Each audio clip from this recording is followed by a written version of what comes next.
অনেক স্টুডেন্ট যে অল্প পড়ে ভালো করে সেই বুদ্ধি আজকে আমরা ইনশাআল্লাহ শেয়ার করব। এবং হাফেজ যে হয় মানুষ, অল্প ব্রেন, মাথায় কিছু থাকে না, কোরআন পড়তে গেলে সে শিখে ফেলছে। আল্লাহ কোরআনের মধ্যে এমন একটা অসাধারণ সামঞ্জস্যপূর্ণ শৈলী দিয়েছেন, ব্রেইনের মধ্যে ওই ওয়েভটা তৈরি হয়, ওই তরঙ্গটা তৈরি হয়, যেই তরঙ্গ তৈরি হইলে পরে পড়া লং টার্ম মেমোরি সেন্টারে রিজার্ভ হয়।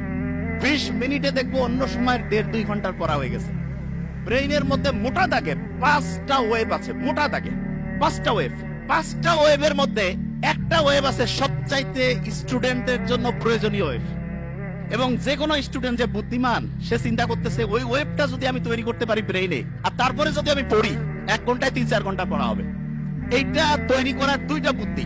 একটা হচ্ছে ন্যাচারালি ব্রেইনের মধ্যে ওই ওয়েভটা তৈরি করা যায়, যেটা তৈরি করলে পরে অল্প একটু পড়লেই পড়া শর্ট টার্ম থেকে লং টার্ম মেমোরি সেন্টারে রিজার্ভ হওয়ার যে প্রক্রিয়াটা, এটা ফাস্ট হবে। আরেকটা আছে আর্টিফিশিয়ালি মানে আমরা নিজেরা চাইলে পরে ব্রেইনের